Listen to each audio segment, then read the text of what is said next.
జగన్ పాలనా బాధితులంతా నాకు స్టార్ క్యాంపెయినర్లు. సామాజిక న్యాయం అంటాడు జగన్ రెడ్డి. తన సామంతులతో పాలన చేస్తాడు. అమర్నాథ్ను చంపిన వాళ్లు బయట తిరగటమే సామాజిక న్యాయమా? కోడికత్తి శ్రీను జైల్లో, బాబాయ్ హంతకులు బయట ఉండటమే సామాజిక న్యాయమా అని చంద్రబాబు ప్రశ్నించారు. YCP game over. టీడీపీ గేట్లు తెరిస్తే వైసీపీ ఖాళీ అని తెలుగుదేశం పార్టీ జాతీయ అధ్యక్షుడు, మాజీ ముఖ్యమంత్రి నారా చంద్రబాబు నాయుడు అన్నారు. రాజమండ్రి రూరల్లో జరిగిన రా కదలిరా సభలో రాష్ట్ర ప్రభుత్వ వైఫల్యాలపై చంద్రబాబు మండిపడ్డారు.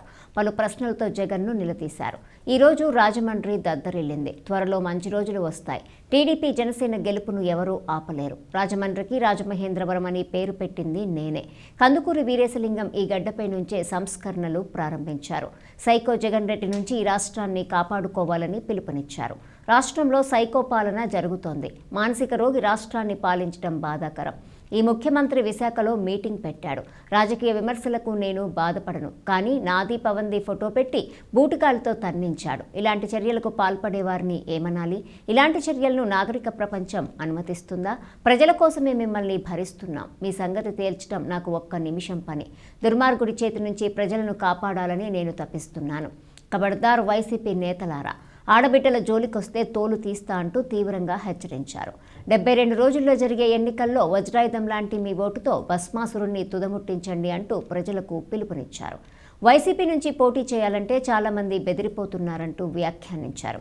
జిల్లా వ్యాప్తంగా పెద్ద ఎత్తున టీడీపీ, జనసేన శ్రేణులు తరలి రావడంతో సభా ప్రాంగణం కిక్కిరిసిపోయింది.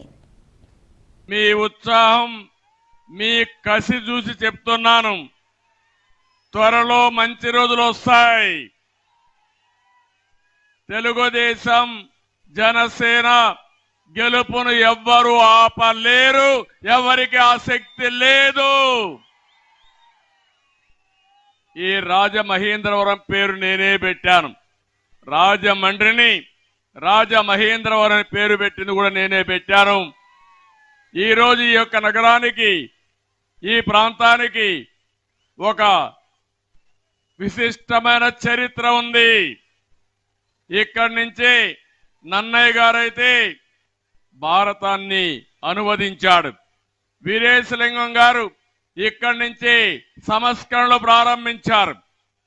ఎవరైతే ప్రకాశం పంతులు ఇక్కడే మున్సిపల్ చైర్మన్ గా పనిచేసి బ్రిటిష్ వాడికి గుండె చూపించి నీకు చేతనైతే కాల్చమని చెప్పిన ధైర్యశీలి ప్రకాశం పంతులు.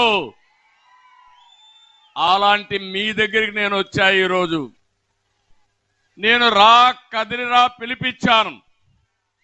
మీకందరికి అనిపించచ్చు ఇది నా కోసమో, పవన్ కళ్యాణ్ కోసమో, తెలుగుదేశం కోసమో, జనసేన కోసం కాదు. ఈ రాష్ట్రాన్ని కాపాడుకోవాలి. భావితరాల భవిష్యత్తు కాపాడుకోవాలి. అందుకే నేను మిమ్మల్ని అందరిని అడుగుతున్నా, మేమందరం తప్పకుండా పోరాడతాం. విజయం మనదేని గట్టిగా చప్పట్లు కొట్టి హర్షాన్ని, ఆమోదాన్ని తెలియజేయండి.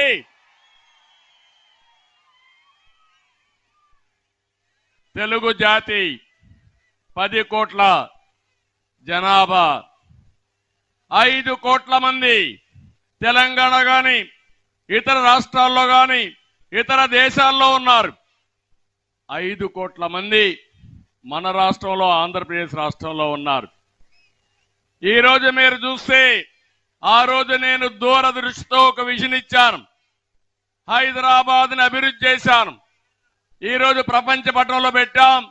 ఈ రోజు మీరు చూస్తే తెలంగాణ రాష్ట్రం దేశంలోనే తలసరి ఆదాయంలో నెంబర్ 1 అంటే ఆ రోజు తెలుగుదేశం పార్టీ వేసిన ఫౌండేషన్ ని మీరందరూ అర్థం చేసుకోవాల్సిన అవసరం ఉంది. ఇంకో పక్కన మీ ఊర్లో మీరు చూడండి, 10 మంది, 20 మంది, కొన్ని గ్రామాల్లో 100 మంది వేరే రాష్ట్రాలకు వెళ్ళారు, వేరే దేశాలకు వెళ్ళారు. ఆ రోజు నేను ఒక ఆయుధం వాళ్ళకి ఇచ్చా. ఆ ఆయుధమే ఐటీ. అక్కడ వాళ్ళకంటే ఎక్కువ డబ్బులు సంపాదిస్తారు. అవునా కాదా అని మిమ్మల్ని అడుగుతున్నా. ఎవరికైనా అనుమానం ఉంటే, వైఎస్ఆర్ కాంగ్రెస్ పేటీఎం బ్యాచ్ కి అనుమానం ఉంటే నేను చెప్పక్కర్లా, మీ ఊరికి వెళ్ళి అడగండి. లేకుంటే నీ కొడుకుని అడగండి, నీ కూతుర్ని అడగండి, వాళ్ళు కూడా నా బెనిఫిషరీసే, నా వల్ల బాగుపడిన వాళ్ళు. అవునా కాదా అని మిమ్మల్ని అడుగుతున్నా. అలాంటి రాష్ట్రం ఏంటి ఈరోజు, ఏంటి ఇబ్బందులు? ఒక విషయం నేను మిమ్మల్ని అందరూ చెప్తున్నా. నిన్న ఒక్కరోజు నేను చూశాను, ఒక సైకో పరిపాలన ఈరోజు రాష్ట్రంలో జరుగుతా ఉంది. ఒక మానసిక రోగి ఈ రాష్ట్రాన్ని పరిపాలిస్తున్నాడు. మొన్ననే విశాఖపట్నంలో మీటింగ్ పెట్టుకున్నారు. పెట్టుకోండి, విమర్శించండి, మాకు బాధ లేదు.